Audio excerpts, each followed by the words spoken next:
The message came across the 3MEF watch officer's inbox from the commander of Expeditionary Advanced Base Bowers, situated on the outskirts of Manila. It read, "Degraded comms.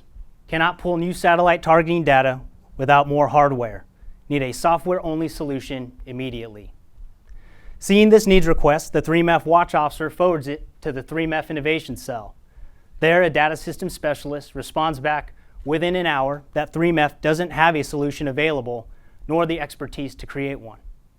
So she forwards that request to the Marine Corps Innovation Office, co-located with the Naval Postgraduate School in Monterey, California.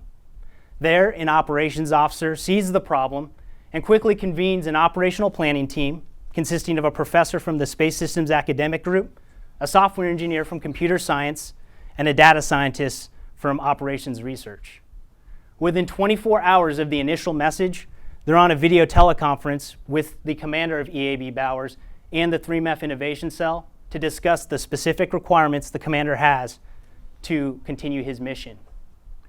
Using the existing database design that NPS developed in coordination with Oracle, the professors and their students were able to modify the source code and push a software patch forward, all within 48 hours, so the commander could continue his mission. Now, the story that I've just told you should be reality.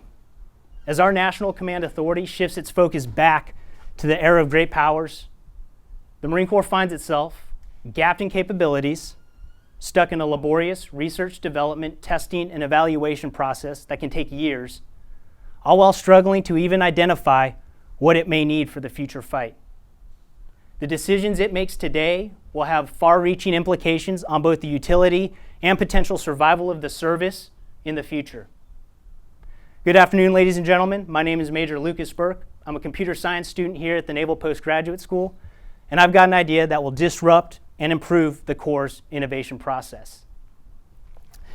Now, if you ask any PME graduate, sir, I know you're sitting here, if you ask any PME graduate what the ultimate purpose of their service was, they probably say something approximate to man, train, and equip their service to defend the nation. And they'd be right. But in the Marine Corps operating concept, the Commandant of the Marine Corps says we're not able to do that.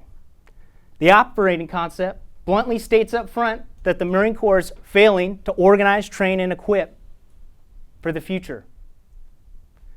Somehow, the service lost the ball on its primary responsibility to the American people and is struggling to find it.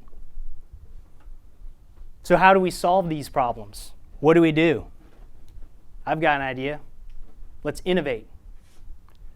And now I can already see some of the faces around the audience, some of the Marines like, more innovation, great. But that's not what I'm going to talk about here today. What I'm talking about is a framework for innovation, one that provides some purpose and direction, because unlike the tech startups in Silicon Valley, our venture capitalists, the American taxpayer, has limited funds and we have a short amount of time to do it. Now, to better explain the innovation framework I'm proposing, I want to tell you about one of my personal heroes. Fallujah Iraq, 2004. This is then First Sergeant Brad Castle exiting the House of Horrors after being wounded while saving his Marines during a firefight. Here, aided by 2 Marines, he emerges from the darkness of battle with bullet holes and shrapnel strewn throughout his body. Although fatigued and wounded, he's still prepared to fight the next threat as he grips his pistol in his right hand. And he ended up receiving the Navy Cross, the nation's second highest award for valor, for his actions on this day. This, ladies and gentlemen, to me, epitomizes the current state of the United States Marine Corps.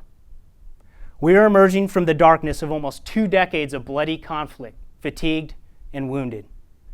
And just as no qualified medic would send First Sergeant Castle back into battle in his current condition right there, so too the Corps cannot enter a future battle in our current condition.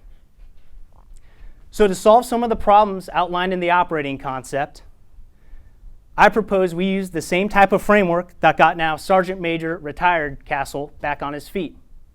Tactical Combat Casualty Care, TCCC, and specifically self-aid, buddy aid, and corpsman aid.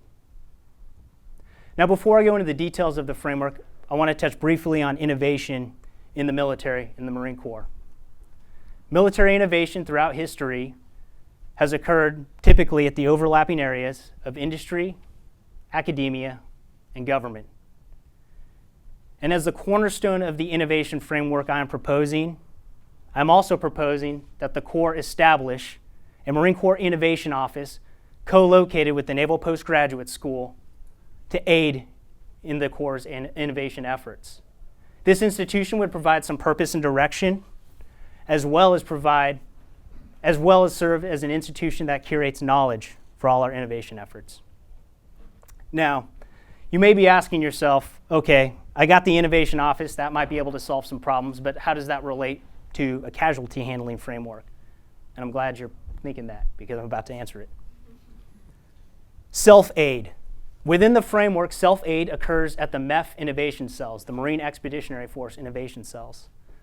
These cells already exist throughout the Marine Corps, and they are designed to solve problems and foster ideas that originate at the MEF level by Marines and sailors and units within the MEF.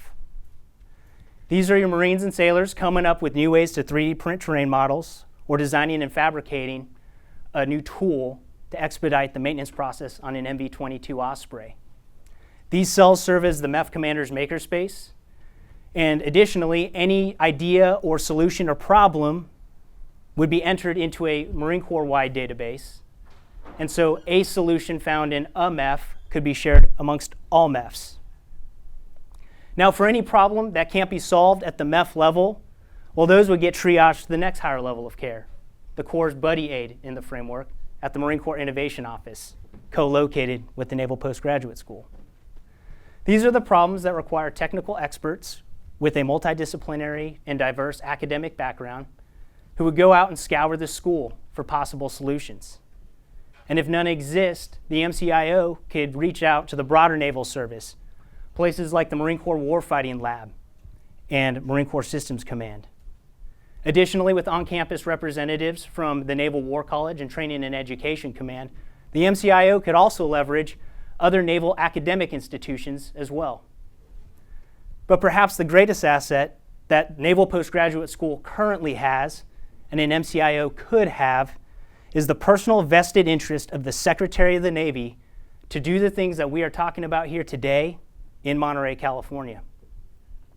Now, for any problems that still go unsolved, or for which a solution cannot be acquired in a given time frame, the MCIO can triage that beyond the level of care that it can provide to the service's corpsman aid. For the Corps' truly wicked problems, the MCIO can leverage NPS's diverse and unique and already established ecosystem of interagency, academic, and industry partners, both down the road in Silicon Valley and across the country via cooperative research and development agreements. These centers of innovation gravity would serve as the battalion aid station, the Walter Reed, or the launch tool, and the Walter Reed for the Corps' innovation problems.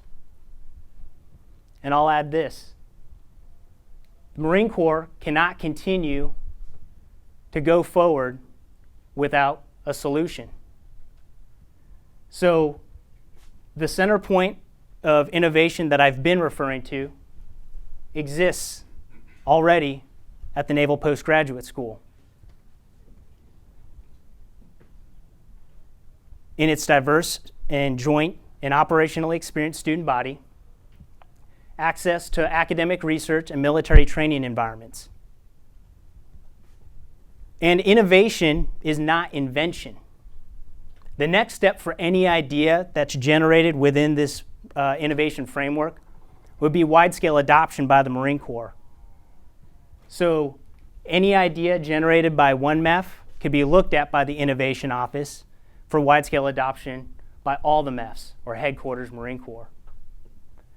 Failure to use a framework and provide some focus and direction could result in the Marine Corps trying to solve or trying to go to the battalion surgeon for a paper cut. Or worse, trying to stop arterial bleeding with gauze and a Band-Aid. In the interim, while that level of care may work, in the long run, at best, it's a waste of resources, and at worst could lead to a loss of life. Ladies and gentlemen, the clock is currently ticking away against the Corps' golden hour. We must move forward quickly with a sense of purpose and urgency if we are to save the Corps and her Marines. Thank you.